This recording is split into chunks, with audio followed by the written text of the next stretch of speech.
Alzheimer, c'est vous, Philippe Fertret. Vous êtes l'auteur, le comédien de ce spectacle. On peut appeler ça un one-man show. Alors, il paraît que non. Enfin, c'est-à-dire que c'est un seul en scène, supposément. Seul en scène, voilà. Dans la rhétorique théâtrale, c'est un seul en scène. Mais alors, comme c'est une traduction littérale de one-man show, je ne sais pas trop la différence. Là, c'est pas du stand-up. C'est pas ce qu'on appelle en ce moment du stand-up. Voilà. Alzheimer, pourquoi? Est-ce que ça se retient bien? C'est vous, cet être un peu farfelu, Alzheimer? Sûrement, oui, il y a beaucoup de moi dans mes agacements, mes micro-agacements quotidiens ou mes micro-émerveillements quotidiens ou dans mes démêlés avec mes objets quotidiens. Oui, bien sûr. C'est un personnage qui est né d'abord sur Facebook. Sur YouTube. Sur YouTube, on peut voir vos premiers sketchs. Oui, c'est ça. Ça a démarré il y a quasiment 5 ans, où je me tournais à l'iPhone comme ça. C'était évidemment forcément hyper narcissique. J'étais seul sur mon canapé devant mon papier peint à fleurs et je me tournais en disant des bêtises ponctuelles, quoi. Et puis je les ai scénarisées petit à petit, systématisées, j'ai habillé tout ça et je me suis pris au jeu, quoi. Donc évidemment après c'est... Alors vous vous intéressez à tout, hein, les défauts, les tics de langage, les expressions toutes faites, on va en reparler, les expressions populaires qui sont particulièrement agaçantes, des objets banals aussi, vous dialoguez par exemple avec un rideau de théâtre, il y a un vidage de sac aussi, hein. On va regarder un extrait, là ça parle des sportifs et des journalistes sportifs aussi. Alors le type, il arrive, il y a un journaliste qui attend à la sortie des vestiaires. Jean-Christian Pierre avec son micro. Il attend l'équipe qui sort du vestiaire au bord de la pelouse. Et puis il interpelle l'avant-centre de l'équipe. Il lui dit: alors Kevin Mamadou, vous le sentez comment ce match? Kevin Mamadou, c'est l'avant-centre de l'équipe. Kevin Mamadou, hyper concentré évidemment, hein. Alors concentré dans le milieu sportif, footballistique, de haute compétitivité, c'est triste. Concentré, c'est triste. Donc Kevin Mamadou il dit ouais, je le sens bien ce match. Alors il regarde ses chaussures évidemment, c'est son instrument de travail, donc il surveille ses pompes. Je le sens bien, je suis à 200%. Jean-Christian Pierre il fait: waouh, 200%. Ouais, d'ailleurs, il dit d'ailleurs, toute l'équipe est à 200%. Ah bon? Ah bon? T'imagines si l'autre équipe fait aussi à 200%, messieurs dames? Ça fait 4400% sur la pelouse. Les gars, ça va être ça. Ils vont exploser pendant les mooches. Ça va faire attentat suicide collectif pendant les mooches. Voilà, alors c'est quoi les mooches? Les mooches, c'est un mot contractif, c'est match de foot. Match et foot, voilà. Match de foot, comme ça on comprend tout de suite de quel sport il s'agit, on gagne du temps en fait. Vous utilisez ça d'ailleurs plusieurs fois, hein, dans le spectacle. Oui. Il y en a plusieurs, il y a ridâtre aussi. Ridâtre pour rideau de théâtre. Alors il pourrait y avoir ordinaro pour ordinateur de bureau, tout ça, mais j'ai pas le temps de tous les faire. J'ai bien aimé aussi le bouderne. Le bouderne, c'est bouddhisme moderne. Bouddhisme moderne. Oui. Bon, alors là, vous vous moquez un petit peu des sportifs, aussi des journalistes sportifs. Hein. Un petit clin d'œil à Christian Jean-Pierre de chez nous.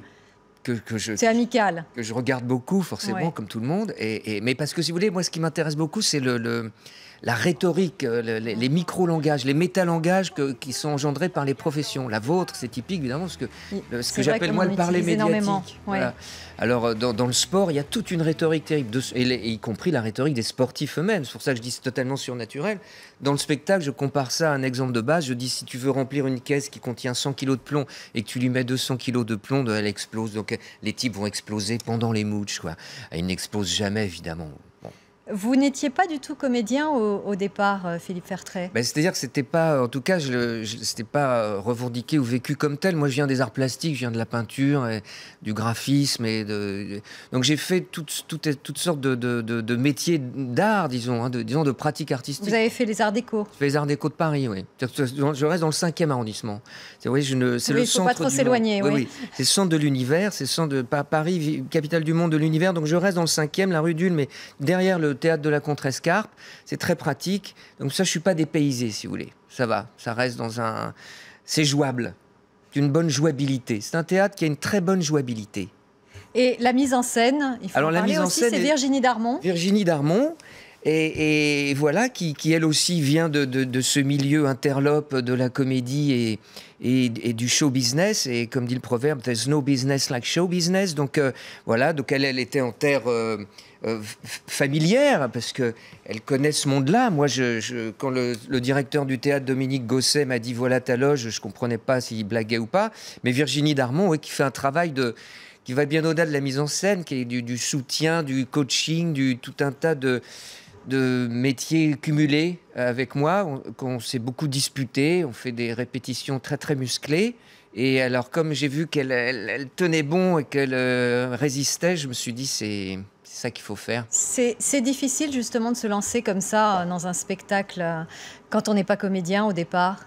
Oui, c'est-à-dire que 5 minutes avant, ou enfin même 2 jours avant, mais disons 5 minutes avant de rentrer sur scène, on se demande ce qu'on fout là, honnêtement. Et d'ailleurs, j'ai posé la question à un comédien très connu, et je lui ai dit vraiment quel curieux métier que celui qui consiste à monter sur une scène, faire le fanfaron, ou faire son intéressant, comme dit un de mes amis. Et oui, c'est assez étonnant, mais en même temps, il y a un enjeu là, impressionnant pour tout le monde, et pour celui ou celle qui pratique ce métier, et pour ceux qui viennent voir, parce que des deux côtés de la scène, c'est quelque chose d'étonnant. C'est quoi cette histoire de devoir monter sur scène, d'attirer les gens, et qu'il se passe quelque chose, un échange humain, un événement culturel ou artistique, et ce qui est le plus réjouissant, c'est de voir et d'entendre des gens rire, et de sortir heureux. Qui est là. Oui, ça c'est une chose formidable, d'entendre des gens vous dire je vais mieux, ça va bien, on s'est amusé, je suis heureux. Ça c'est formidable par contre.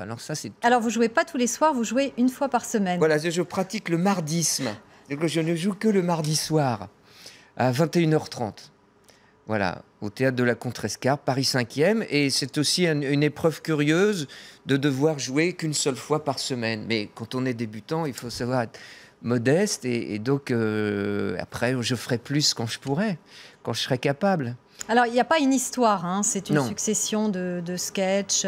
Oui, il n'y a pas de début, pas de milieu, pas de fin. Il y a une entrée de scène assez particulière. Ça ne veut rien raconter. Je m'efforce de ne rien raconter. Alzheimer, c'est un personnage qui traverse des langages, des situations Vous avez subi plusieurs influences. On retrouve un peu du Jérôme Deschamps. Ah oui. Des Monty Python aussi un petit peu. Oui, bien sûr, j'espère. Oui, c'est mes grandes références. C'est Jérôme Deschamps au théâtre. Pas que Les Deschiens à la télé, mais Deschamps au théâtre. C'est-à-dire Les Frères Zénith, C'est Dimanche, toute cette série de pièces, Les Pieds dans l'eau. Ça, pour moi, c'est le sommet du farfelu. Je pense qu'on a difficilement fait plus farfelu que Deschamps au théâtre. Il y a Tati, évidemment. Tati aussi, il se réclame, évidemment, et pour cause. Et puis, les Monty Python, c'est le panthéon quand même de l'humour. Hein. Donc, oui, ce sont des gens... qui continue de m'inspirer et de m'habiter, quoi, beaucoup, oui. C'est assez physique aussi. Très. Ouais, je bouge beaucoup sur cette petite scène de 4,60 m de large, mais je bouge beaucoup. Oui, c'est très physique, Je sors assez fatigué et le lendemain, je suis bon à rien. Ça coupe mes semaines. Et c'est pour ça, il faut une semaine pour récupérer. Il faut une semaine, voilà, même avec un entraînement de sportif de haute compétitivité. Merci Philippe Fertret. Allez voir donc Alzheimer au théâtre de la Contrescarpe dans le 5e arrondissement à Paris. C'est tous les mardis soirs et c'est jusqu'à la fin décembre, Philippe Fertret. Oui, 29 décembre officiellement. Jusqu'au 29 décembre, voilà.